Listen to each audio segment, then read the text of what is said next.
pour répondre. Alors suivre nga dem investiture le président de la Mauritanie. Bon, j'ai suivi le départ du président Diomaye, mais suivre ma ko moom en tant que tel. Parce que moom élection bi daf ma xaw a kii quoi.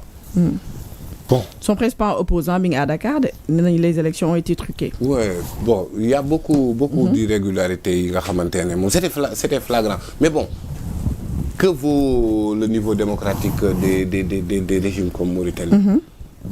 Doo xam. C'est un peu comme li xew un peu partout ci ñun. Yaya Jammeh est resté combien de temps au pouvoir? Aucune de ces élections n'a été claire. Foofu noonu 22 ans comme ça. Au pouvoir. Mais bon, est-ce que du loolu moom mooy waral parfois ñu am des problèmes de légitimité tels que président day ñëw toog quelque temps armée balaye ko et le peuple jubile Niger. Alors qu'on nous dit que ni il y a récemment le président venait d'être élu au premier tour. Xam nga ku ñu élire au premier tour dafay feeñ ci askan wi kóolute bi ñu am ci yow. Tey jii nii ku jóg bëgg a dal ci président Diomaye askan wi moo lay arrêté. Bien sûr. Parce que askan bee ko fal.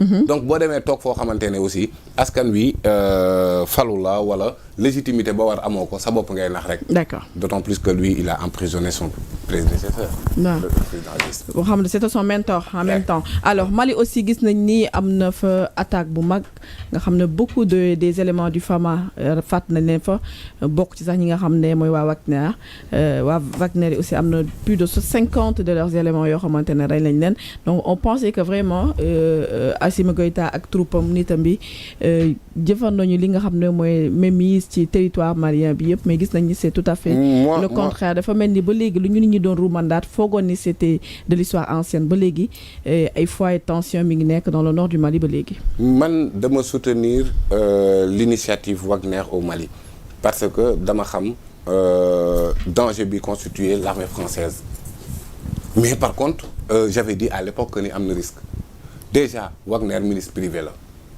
ce n'est pas une armée régulière moom moo engagé wu au nord du Mali. Milice privée boo xamante ne fa mu jóge muy Russie reconnaître ñu ko Russie reconnaître c'est illégal di fa def milice privée. Mais Yevgeny Prigojine moom def na li muy def ak milice privée am et il s'est installé un peu partout en Afrique Mali Afrique centrale Libye etc. Alors que le nord du Mali foog ñu xam l'étendue problème bi li ko fi andi lan la en vérité ñi installé le chaos au nord du Mali ñi ci ëpp duñu ay Maliens. Les Touaregs c'est pas des Maliens. Non avant les Touaregs yi effectivement ñoom commencé nañ seen rébellion depuis 1964 Touaregs yi en fait l'Azawad boo ko traduire ci langue tamashek mooy la terre des réfugiés dañ jàpp ne terre boobu kenn moom ko réfugiés yi ñoom ñoo fay kii loolu moom mooy Azawad.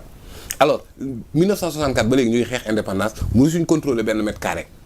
Qu'est-ce qui s'est passé alors en 2011-2012 pour que ñu mën a déclarer l'indépendance du nord du Mali parce que dafa am ay terroristes ay islamistes yoo xamante ne dañ fa ñëw juux ci biir bi ñooñu fan lañ jóge wuñu Mali ñooñu c'est Al-Qaïda au Maghreb islamique boo bëggee xam seen maam seen cosaan il faut remonter jusqu'au FIS le Front islamique du salut avec Abassine Madani ak Ali Belhadji ñooñu noonu effectivement dañoo ñëw ak idéologie islam andi alxuraan ne mooy seen constitution di xeex ci loolu politique ba askan wi jox leen bopp ci ay élections municipales France ne du ci dal ñu annuler élections yooyu noonu. nguur gi bañ ñu braqué wu contre ñoom di commencer xeex bi metti lool bëri trop de morts du côté FIS ci biir kii boobu noonu.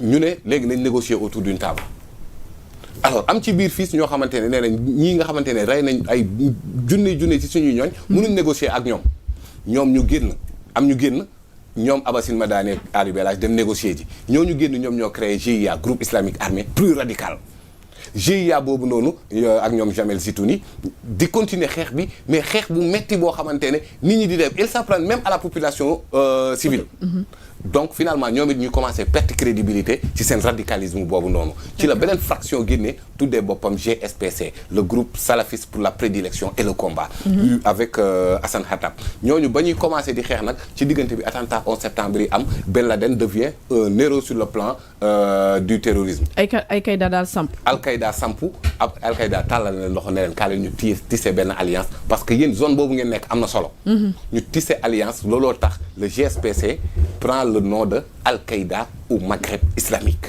ñooñu AQMI boobu noonu dirigé par ku ñuy wax Abdelmalek Droukdal ñooñu ñoom ñoo def benn incursion moment bi nga xamante ne Touareg yëpp dem nañ xeexali Kadhafi mooy moment bi ñuy rey Kadhafi noonu en 2011 Kadhafi mu armé leen pour ñu xeex bi Kadhafi dee ils se sont retrouvés à la terre des réfugiés. waaw parce que ñëpp ñu ngi naan Kadhafi dee na où sont ses armes. Ces armes là nee nañ ñoom ñoo ko jël avec les Touaregs yooyu ñoom ñoo dellu si ci terre des réfugiés Azawad tombé ak islamistes yooyu noonu di ñëw alors ñoom ñu tissé benn alliance entre islamistes yi ak ñi nga xamante ne ñoom ay rebelles Touareg lañ regroupés autour de MNLA mouvement national pour la libération de l'Azawad mu doon nag benn alliance boo xamante ne armée malienne attanatu ko mais ñooñu noonu nga xamante ne ci zone nu Sahara boobu lañ ne dañoo maîtriser désert bi dañoo xam les massifs des Iforas bu ñu demee ba ci biir dañoo parce que désert bu yaatu la le nord du Mali est-ce que motul ñetti yoon Sénégal. waaw loolu la ñu naan la bande saharienne. très bien bu dem mais riche en uranium aussi bëri ay mbir ci biir. mais foofu noonu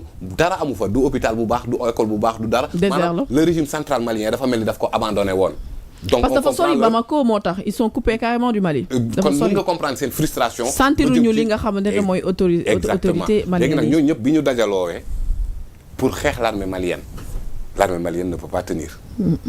donc du tic au tac ils ont balayé l'armée malienne décrété l'indépendance de l'Azawad mais bul fàtte ni ils se sont alliés mais bokkuñ idéologie ñii ay islamistes lañ ñii ay rebelles lañ donc problème day am. ku nekk sa combat ci partage du gâteau. bien sûr mais ñii ne charia la ñuy appliquer ñii ne démocratie la ñuy def ñoom it xeex ba ne waat pëccëx seen biir ci condition boobu noonu. mais l'armée française à travers l'opération Serval devenue Barkhane. ñu gën koo élargir kooku tamit yàgg na di xeex ñoom ak ñoom.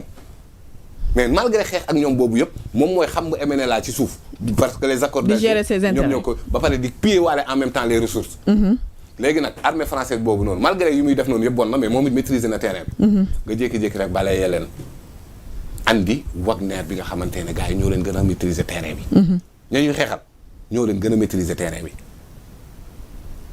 xanaa sax bu doon dañuy faire avancer jiital armée tchadienne on pourrait comprendre parce que armée tchadienne bi aussi ils comprennent bien le désert. mais Wagner kese je te dis que nit ñi dañ leen di teg coono gu metti. parce que Wagner xamuñu terrain boobu. xamuñu désert dañoo jógee seen rek ñii da xamante boo nee Russie seddaay bi ñëw Mali 50 degrés. donc ba pare à cela maîtriser wuñu terrain bi.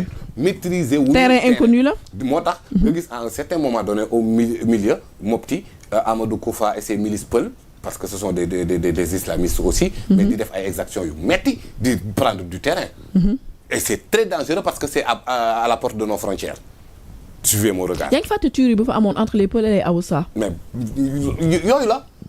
maanaam guerre ethnique boo xamante ne ça dit pas son nom nii dañu naan affaire islamiste affaire guerre des territoires mais dafa am guerre ethnique ci biir. parce que boo duggee ci milieu bi noonu ce sont les Peul du Massina. ils sont de nature très réservés mais amuñ ouverture ci kenn. d'accord alors mais nag ci ñoom dafa am benn leader islamiste bu ñuy wax Amadou Koufa.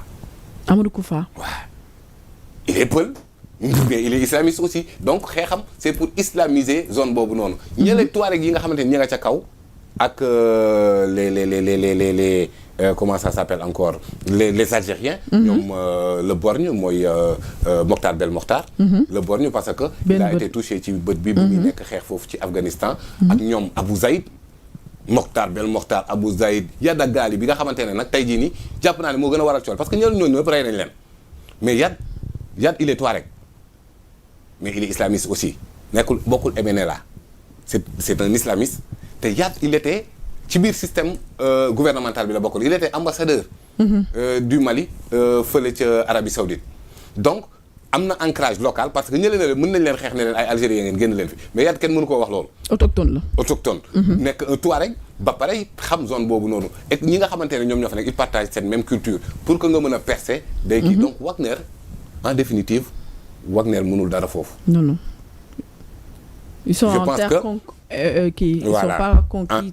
Très bien. Déjà hostilité climat bi Donc, maîtriser wuñu terrain bi. exact léegi Assimi Goïta man je pense. daf leen di affaiblir tuerie bi fa am dina affaiblir Assimi Goïta et ses hommes. oui parce que psychologiquement ci régime am la mais dama d'accord trop ci philosophie alliance des États du Sahel. dama d'accord trop ci philosophie ci contenu bi nga xamante ne moom la ñu teg. Donc il faut une alliance comme ça sur le plan militaire parce que ñooñu amul benn tort bu dul bañ nooteel. alliance sur le plan militaire mooy les pays de l'AES. ñu def fusion bu baax. loolu rek moo leen ci mën a génne parce que en plus ñoo bokk frontières yi. surtout au nord du Mali surtout dans le Sahel. parce que j'ai suivi un documentaire bu ñu tuddee Sahélistan. J'en ai même vu un livre Sahélistan de la Libye au Mali le sanctuaire du nouveau sanctuaire djihadiste xam nga lan moo tax ñu ne Sahélistan dañ ko comparé à Afghanistan te bu ñu deful nag la xewoon foofu moo fa ñëw. sérieux si on ne fait pas attention li amoon foofu moom moo fay ñëw parce que en fait milices yooyu doo xam fan la ñuy jógee alors donc te bon ils ne le feront jamais mais waa CEDEAO nan gëm yàlla te xam ne ñii lii ñuy wax ni moom mooy la voie du salut pour l'indépendance. pour mais bu fàttali ne CEDEAO dafa am ku nekk di manœuvrer ci ginnaaw aussi pour ses intérêts. mais ñu dem seen yoon parce que fi mu toll nii CEDEAO bii nii outil wu France la pour continuer sa domination et le dernier mot mooy quand c'est ado talon peut-être bon voilà jeex na quoi c'est fini. For Gnassingbé ba tey mais jeex na. li imam Yirim naan jeex na nañu xam ne cette kii boobu noonu mënatul nekk quoi. ma du ma nangu dugal ma de. bin xadisi du ma ko nangu. bin Moustapha Niasse. waaw baax na journalisme de men à tout de. bin Baro waaw bien sûr journalisme men à tout de loolu la ñuy wax. ba ci imama waaw bin Baro. bin Moustapha Adim Niang nee na. bin Dieng. waaye Pape Sarr doo bàyyi. bin Moustapha Diop bin Mame Biram Wàcc